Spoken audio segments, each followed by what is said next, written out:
Alexandria Ocasio-Cortez is calling for a boycott of Goya Foods simply because their CEO said something nice about President Trump. There seems to be a wave of fake racism sweeping the country. Plus, we're going to talk to Chris Adamo, the author of Rules for Defeating Radicals. All that and more. I'm Bobby Eberle. This is a Saturday live stream. And God bless the United States of America.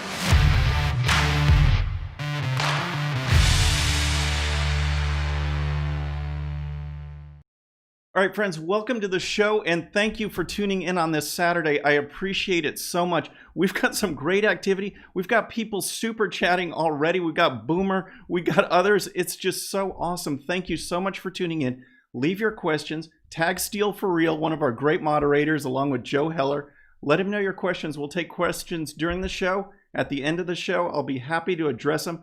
We've got a lot to cover. So let's jump in with Alexandria Ocasio-Cortez, because she never misses an opportunity to do something that hurts her district or her cause or whatever she's doing. It's just, she goes out of her way to promote the left-wing agenda no matter how much it hurts. And she did it again, and it's a typical example. Here's some background.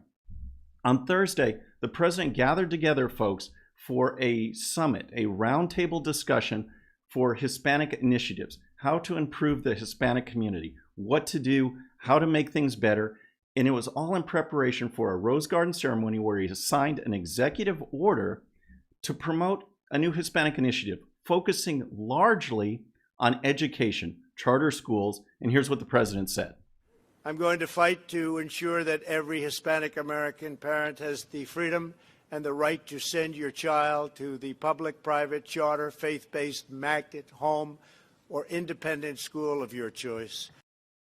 All right, and see, and that is a great initiative. That is something worth fighting for, because we all know that these public schools nowadays have turned into indoctrination zones. Why keep a student, a child, in a school that is failing, that is just more focused on indoctrinating rather than educating? This is what the president is talking about, and here's more from President Trump.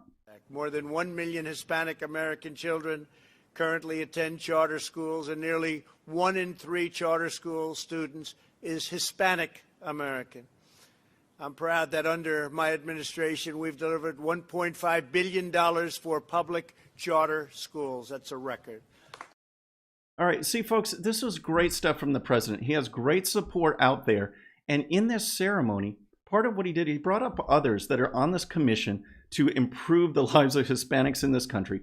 One of the people he brought up was the CEO of Goya Foods, all right, Bob Unanue.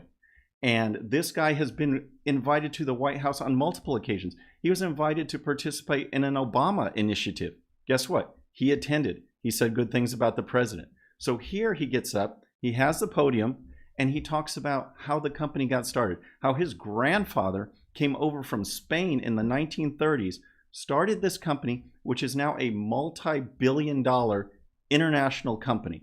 He talked about that and also what they are doing for the community, how they plan or have done a donation of 1 million pounds of food to communities that have been hit hard from coronavirus, from the economic shutdown.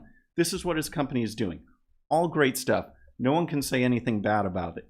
But then he messed up. Then he had the biggest sin that you can do in the view of the left, in the eyes of the left, and that is, for one moment, he said something nice about President Trump. We're all truly blessed at the same time to have a leader like President Trump, who is a builder. And that's what my grandfather did. He came to this country to build, to grow, to prosper. And so we have an incredible builder, and we pray. We pray for our leadership, our president, and we pray for our country.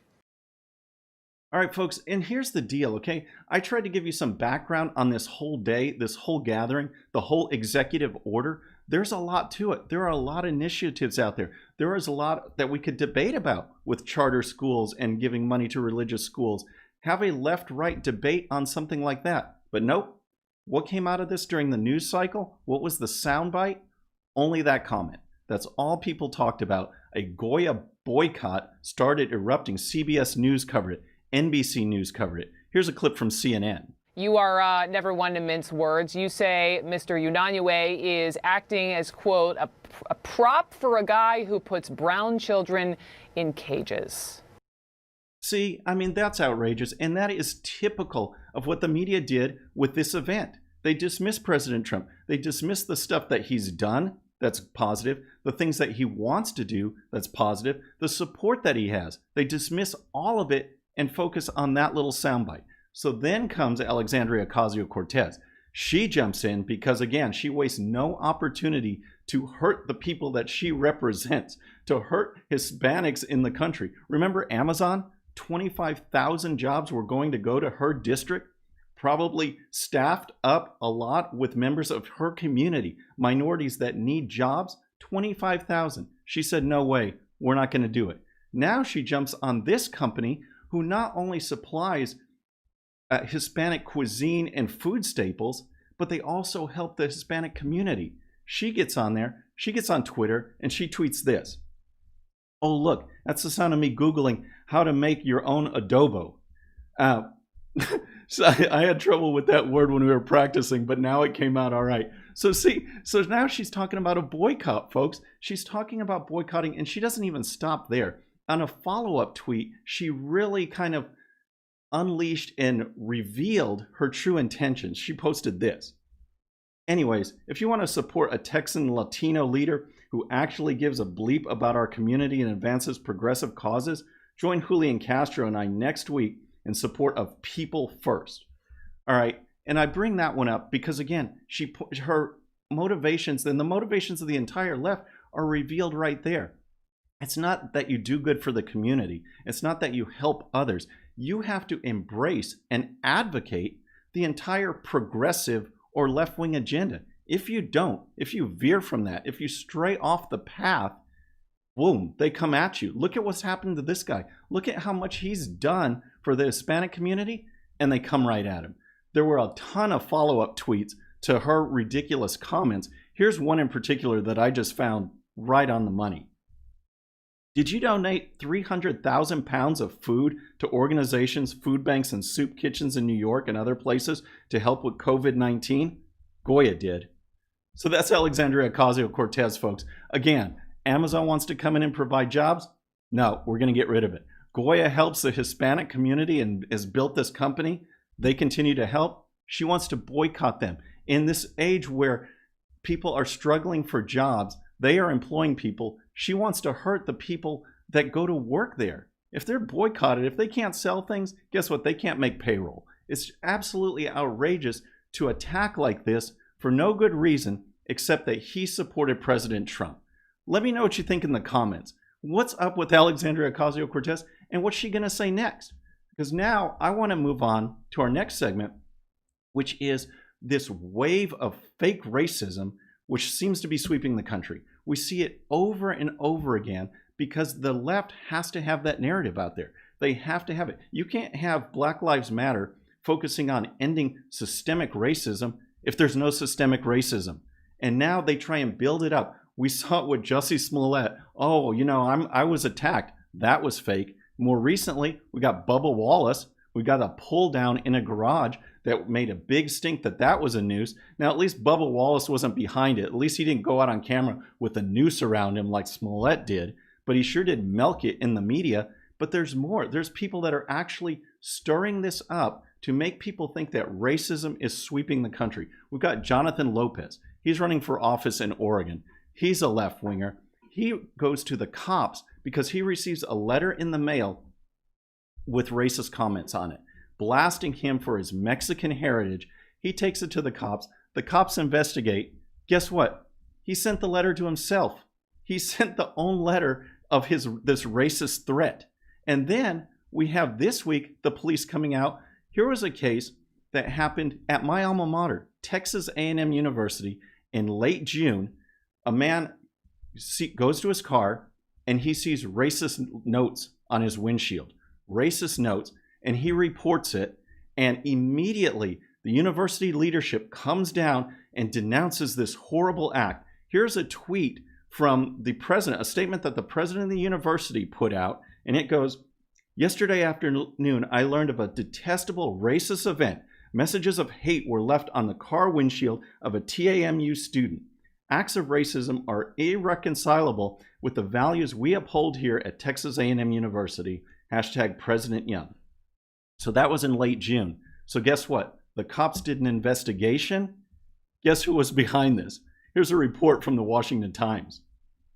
Police investigating racist messages left on Texas A&M student's car in June say all available evidence points to it being a hoax. School officials offered a $1,200 reward on June 25th for any evidence that identified the person who wrote "All lives matter, you don't belong here" in N-word messages before leaving them on senior Isaiah Martin's windshield.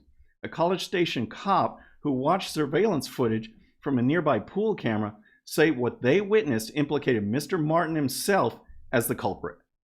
Folks, this is going on and on and on because they need this narrative. Dinesh D'Souza was on Laura Ingraham the other night, and he made a great analogy with supply and demand. In order for the left to feed off this demand that they have for racism, then you need a supply of racist acts. And there aren't enough out there to satisfy the left. So you've got people making it up. You've got people blowing things out of proportion, pointing to racism where there's not, like in Bubba Wallace and NASCAR, totally overreacting to a simple pull down in a garage, to people like this, to people that are trying to make news or make an issue or promote racism when there was nothing there. They did this to themselves. This guy in Oregon sent a letter to himself and then went to the cops. This guy put notes on his own windshield. Video evidence reveals it. And now he's complaining, saying, I'm not going to work with the cops anymore because they don't want to find the real bad guy. That's what he's saying out there, folks. It's absolutely ridiculous. Let me know what you think in the comments about this wave of fake racism that's sweeping the country, because it is absolutely nuts. So next, we want to bring in our guest. This guy I've known for a long time. He's written for GOP USA for a while, and now he's got a book that we're going to go over. But first, I want to encourage you, if you're new to the show, if you love the show, please subscribe, because we really, really appreciate it. And when you do, please hit that bell so you'll be notified. We are making our push for 100,000 subscribers by Election Day. 100K by Election Day, and we can do it with your help. So next, I want to bring on Chris Adamo. He is the author of Rules for Defeating Radicals. We're going to talk about this book a lot, but first, I want to bring him on. Chris, thanks so much for joining us. Thanks for having me, Bobby. It's really a great honor to be here. And as I'm listening to what you're talking about this morning, it's obvious what's going on here. It can all be tied back to the Alinsky strategy. You target somebody, you get on your moral high ground above them, and then you define the rules of engagement. And both what happened to the CEO of Goya Foods, it proves how the left operates and how they go on the attack for the purpose not of helping anybody. As you said, it never helps anybody. The leftist agenda is designed to be self-serving. It doesn't help the people that they claim to be championing. Right. Well, Chris, let's give some folks some background. If they're not familiar with your book, we're going to dive into that a lot. But give us some background on you, because again, like I mentioned, you've been writing for us for a long time, and then the inspiration and even the process of putting this book together. Okay, well, I started getting involved in the political process a way long time ago. And along the way, I was noticing that we're losing battles that we should be winning. And the reason we were doing that was because somehow the left would worm its way onto its phony moral high ground, and our side would go into a defensive response. And when you're in that mode, all you can do is hope to lose as slowly as possible instead of actually being proactive and being on the offense and actually taking the worthy ideas that you have to share to victory. So how was this happening? Well, it became evident that the left was using a strategy. And initially, I had thought of, figured out, it was Alinsky and the kind of things he does. That I had considered writing a book describing him in great detail, going into great historical detail. Then I realized what was really needed was a how-to book of what do we do to avoid falling into the pitfalls that they set for us, and how do we avoid being framed the way they want to frame us, and how do we go on from there to advance our just cause. So did you come from a political background, or is this something that kind of embraced you along the way? What's kind of your background there? Because I know people, whether they're very political or not political, they deal with the left, they see it in the media, but what was your background that got you to this point? Well, I actually was one of those grassroots amateurs that got into it realizing that something was going on and that we were going to lose the country if we didn't get involved. Kind of like yourself, where you see a need for our side to confront this, and you're not seeing things done the way they should be.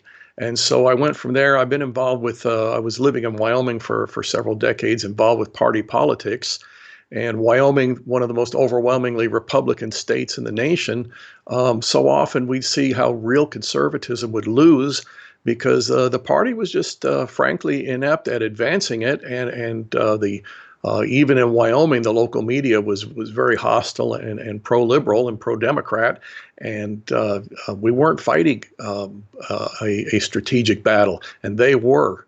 And so I always point out with people that, Alinsky did not write rules for the majority. He wrote rules for the radicals, rules for the fringe. And how can the fringe magnify its actual numbers and have an impact that far outweighs its relevance? Yeah, that's a great background. And it's funny because there are some people that straight out of college, they know what they think and they pursue politics, and that's great.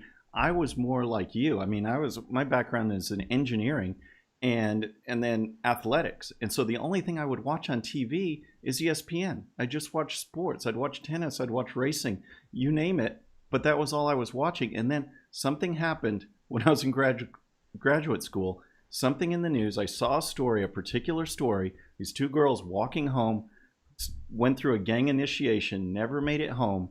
And from that moment on, it was, let's get involved. Let's get involved in Young Republicans. Let's start GOP USA. Let's do political commentary. Let's try and analyze, which is what I focus on the show, analyze what the left is doing, because people don't pay attention. They'll watch CNN, they'll watch other networks, and they get this and they don't understand the spin. They don't know what's being said and what's not being said, how things are being slanted and what's being left out. And that's why it's so important for people like you to get this message out and put this together. So what was the process when you decided that, oh my gosh, I've got too much, running around in my head. I've got to get it down on paper, because you come from this writing background. How did it go to putting a book together? Because that's something I've never done. I've always been interested in it. Well, and I will tell you, it's something you ought to do, Bobby, because you definitely have the background for that.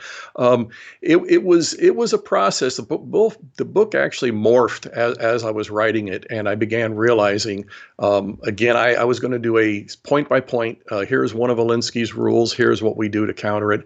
And I began realizing that, first of all, you could be an expert on the book that he wrote as he wrote it in 1971. Well, this is 2015 or whenever I started the book, and things have changed. And the Alinsky onslaught has, like any cancer, it metastasizes. And so we've got to deal with it as it is. We got to deal with the left as they are. And two principles really jumped out at me initially, and I kind of formulated the rest of the book around these. One was that the Alinsky strategy only works when we allow it.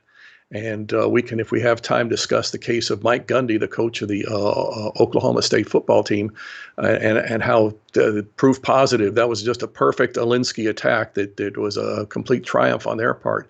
The other part, the other premise that I recognized, and again, you brought up Alexandria Ocasio-Cortez, another perfect example there, that leftists never care about any cause they claim to champion.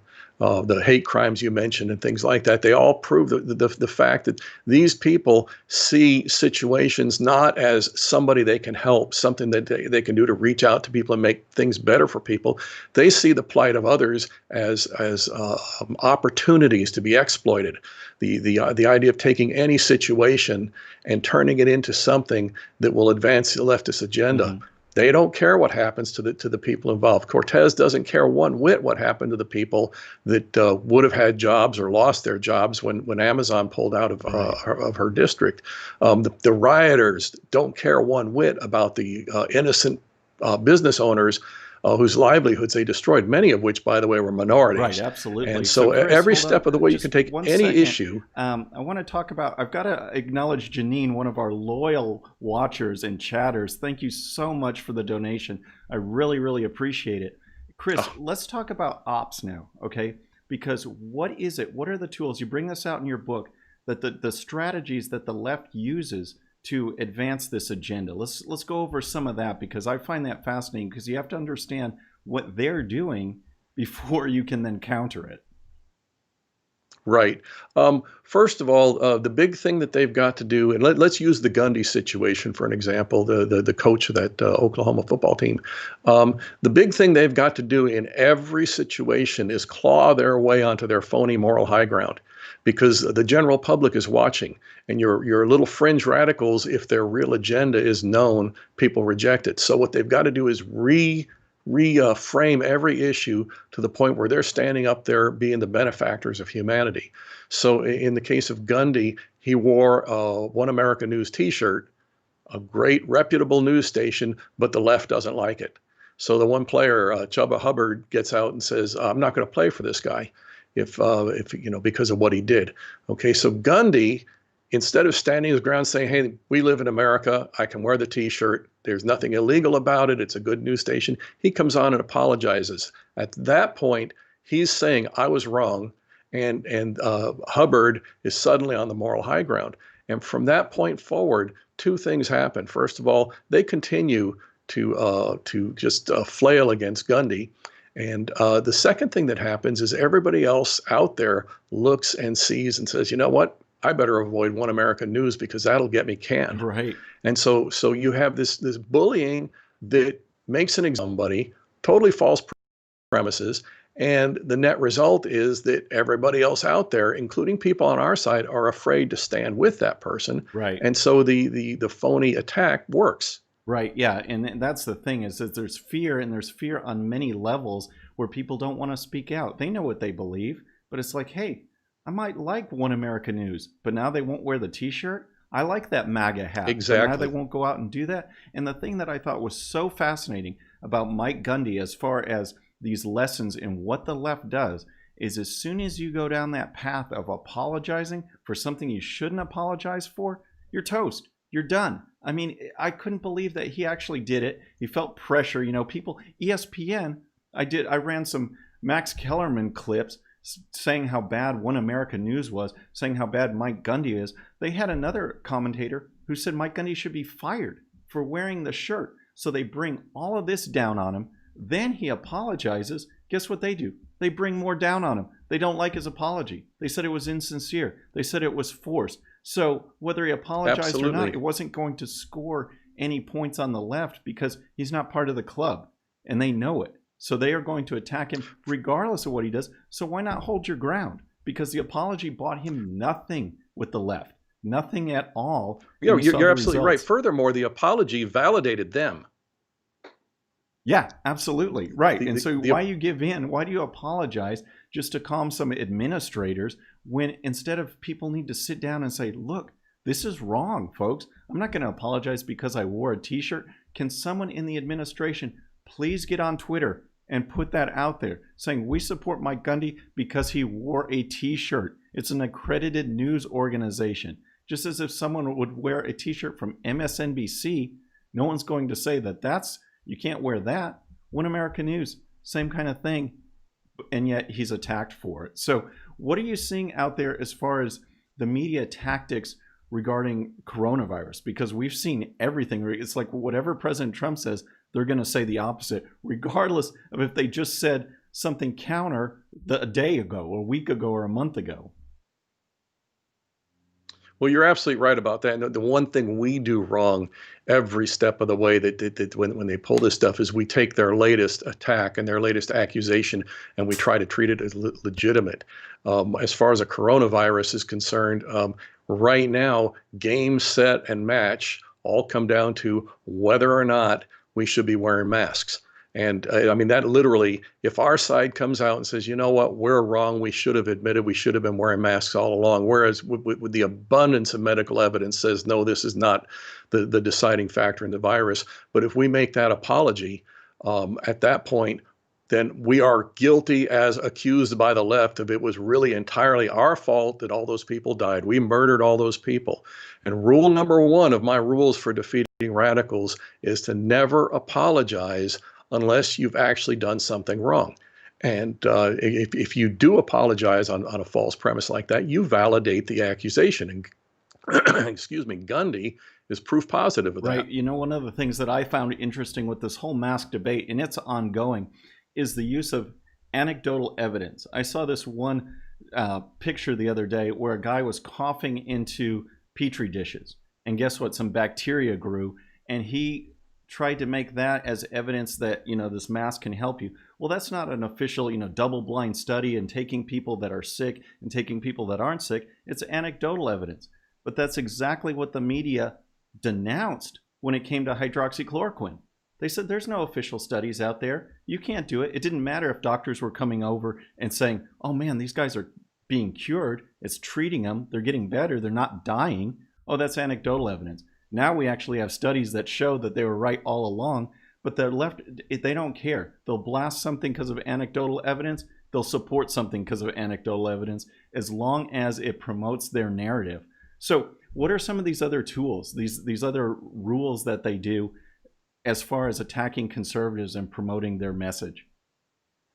Well, the big thing is to scare you into compliance and to isolate you. And this was Alinsky's freeze and isolate that they talked about. And again, using Gundy, we can use Rand Paul back there in the 2016 campaign, where you say something and you make a valid point, and they come down on you and you apologize. And at that point, you're out there, you're the pariah that said something really stupid and bad that you shouldn't have. In Rand Paul's case, he was being asked about abortion, and he was asked if a fetus after 1 day after fertilization, if it's human life, and he came back really hard and made a really good point. He said, "You people are picking on things like that when you're trying to justify full-term abortions," and he hit back real hard. Well, the media came down on. Apologized, and he had a groundswell of support until he apologized. So yeah, they do the freeze and isolate thing, and they of when you apologize, of holding you up like they're doing with Gundy, like you mentioned. They're holding you up in front of everybody else and say, "Don't do this." Mm-hmm. It only works when we let that happen. If we stand up to them, like the CEO of Goya did, Goya Foods, he stood up and said, "You know, I'm not going to apologize for speaking the truth." What does the country do? The country's rallying around him. I'm going to go out and buy some Goya Foods, just to make sure I support him. Right. And you know, the thing is, the left, again, I looked at Alexandria Ocasio-Cortez's Twitter feed before the show, seeing what she posted about Goya, and they don't look at the issues as far as even a common sense. You know, one of them she posted was, "Oh, you guys want to boycott Nike because they support Colin Kaepernick, but we can't boycott Goya because he supports the president." It's totally different, folks. When Colin Kaepernick is actually advocating a policy that is nonsensical and does not exist about the systemic racism of cops, if he's being disrespectful to the flag, then I think we should speak out.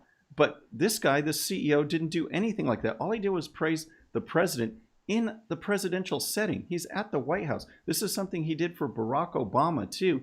And the left has no common sense on when it's appropriate and when it's not. When you're saying something that goes along with protocol, even if he didn't support President Trump, goes along with protocol if you're invited to the podium to say something nice among the other comments that you're doing about your own company. But when someone speaks out about how bad the country is, how bad racism is, when there's nothing to support that, how we should disrespect the flag, I think you should speak out. The left doesn't get it at all. Yeah, and one of the other things they're doing there, and again, they're good at this, and we let them get away with it, is they create these phony moral equivalencies. It's like for the CEO of Goya to support the president, support the country. If he can do that, then it's okay for Cortez and Kaepernick to trash the country, because those are both moral equivalencies. No, they're not. One of them's good for America. The other one isn't. And when we let them concoct these things and suggest that they're on the same moral ground with you, that's the start of it. At that point, then all of a sudden they have a legitimate case. They move from there to their moral high ground. Before long, you don't have a legitimate case as far as they're concerned. Right. Hey, Chris, got a quick question for you. This is from Janine, who I shouted out before. She was asking, as far as you are, do you have a podcast? I mean, how do you get your message out if people wanted to follow you? Well, I do venues like this when available. I am on Twitter at CG Adamo, and I haven't been doing a podcast. I've had people suggesting I should get into that, but yeah, the book is available on Amazon, and I really hope people look into it. And also, I'm doing the articles, obviously, as you've mentioned, Bobby. I'm doing the articles at GOP USA, and it's a great site. Well, thanks, Chris. I appreciate it. And here's another one. This is from Live Life Today. And he was just asking, and it's probably a little more difficult than back when I was in, cubicle land in corporate America working at NASA and when you were working. But how do you deal with these coworkers that might take their radical leftism to a vocal perspective to where they continue to harp on you? How do you deal with that in the work environment? Well, for starters, we've let that one get so far out of hand. We sat quietly, our side did. It's like we sat up on the top floor of a building and there was a fire in the basement, and we said, well, it's not up here yet. And so I'm not going to worry about, well, by the time it starts getting up to me, then I'm in a bad situation. It's the kind of thing that we have to start drawing the line on. We get a hostile HR department. We have to start calling them out. We have to start going to lawyers and things like that. We've let that get too far. A lot of what we can do right now is in the political arena outside of work and things like that to set the stage for our side beginning to reassert itself, not on the grounds that they tell us that we can, because they don't. They run around like vandals with cans of spray paint. Then they tell us we have to color within the lines, and then they tell us where the lines are at. We've got to stop obeying those things reflexively, and have to start calling them out. Again, the CEO of Goya is perfect example of that. Donald Trump is perfect example of that. They don't get him to go into a defensive mode because he hasn't said anything or done anything wrong. Right. So, Chris, all right, that leads me to, let's kind of go to the final segment. And that is, we see what the left is doing. And you mentioned this, we've taken too much. So how do we fight back? What are the tools once we recognize what the left is doing? What's our recourse? What can we do about it? Okay, well, to begin with, again, we've let too much water go under that bridge. It's an uphill battle at this point in many ways. But the first thing, and this sounds too easy to people, and so they overlook it. The first thing is you don't accept their premise. You don't accept their cause and effect. If you don't wear masks, millions of people will die. How many other things have they told us like this are going to, if you drive an SUV, the world's going to burn up. We don't accept those premises. And when we start out in these situations, confronting them in town halls, in letters to the editor, in conversations at the grocery store, we start out with these situations and we do it in truth. We don't do it defensively. We don't do it apologetically, but we start establishing the facts. And when we can get to the point where we're speaking fact, our fact versus their propaganda, we win. Yeah, that's absolutely awesome. And again, I love focusing on this stuff because we have to come back, because the left counts on everyone rolling over, everyone doing nothing. I mean, absolutely. And this is why they've done this approach too, and they've seen over the decades that slow and steady allows them to infiltrate education, allows them to infiltrate entertainment, infiltrate big tech. You've seen it. So what does that do though? Now they've got control of this, but they're also emboldened. It's like, maybe we don't need to be so subtle. Maybe we can be in your face about it. And guess what happened? Over this last, 5 or 10 years, we've seen this aggressiveness go way up, especially in the last year. And people back down. Mike Gundys of the world are backing down because they wear a t-shirt. So we all have to stand up. We all have to speak out and take the lead of President Trump and call people out on this. Not maybe necessarily in a nasty way, in an educated way, in a debate type way, and say, look, folks, this is what they're saying. They're not addressing the facts. Here are the actual facts, and draw conclusions based on those, not on some premise, on some false narrative, as we see with Black Lives Matter, and get that message out. The media, as big as Fox News is, here's part of the problem. As big as Fox News is, we are still overwhelmed when you put all the other media sources together, all the legacy networks, all the cable networks of the left, all the newspapers, all the websites. We have got a big battle ahead of us, and it's up to us to spread the word, get that message out, and keep going from there. So Chris, tell us, how can we get the book? Here's the book right here, Rules for Defeating Radicals. Give us a final plug on that and tell people how they can get it. Well, yeah, if you go to Amazon.com and you do a search on my name or the title of the book, Christopher G. Adamo, yeah, it'll take you right to that. And also, I think you said you were going to post the link for it, which I really appreciate. The idea for our side is, again, you mentioned how the deck is stacked so highly against us. The truth will still prevail if we get it out there. Yeah, absolutely. Well, Chris, I do have that link. Folks, I have the link to Rules for Defeating Radicals. It's in the description here. Please click on it. Please get the book. Please share it with your friends, because again, these are the tools that I use. This is what I'm all about, is going after the left, pointing out their true agenda, regardless of what they say, and doing something about it. So Chris, thanks so much for joining us today. Man, I really, really appreciate it. Thank you, Bobby. It's been great being here. All right, folks. And thank you for tuning in. Folks, we got some questions. Jay Koch is on a roll with questions. I'm just looking here. Steel for Real's been feeding me questions that I want to get to some of them. And I appreciate everything that you guys have done. Here's one that I thought was interesting. And that is, have I ever considered doing live street interviews?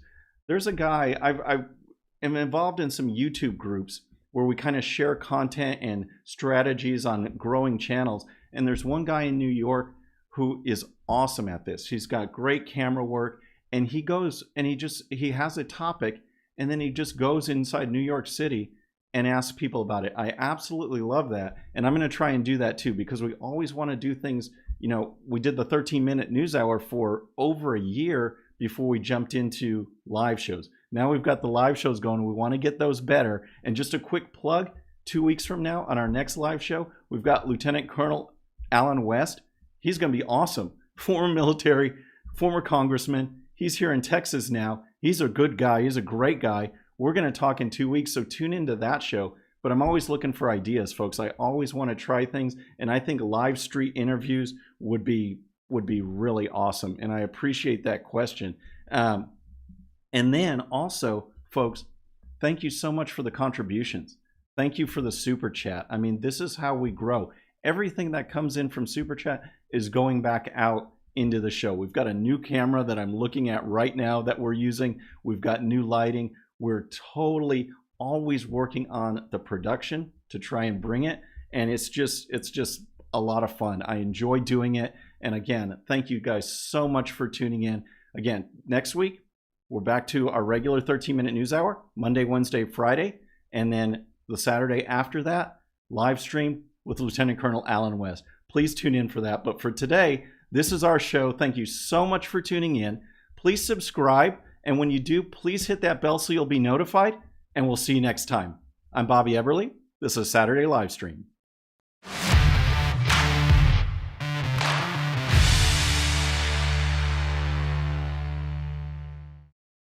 Okay, friends, thanks so much for watching. And before you go, please hit that subscribe button. Hit that bell so you'll be notified. And here's a special video just for you so you can watch even more of the 13-minute news hour. And don't forget to check out GOPUSA.com for the best in conservative news and commentary. We'll see you next time.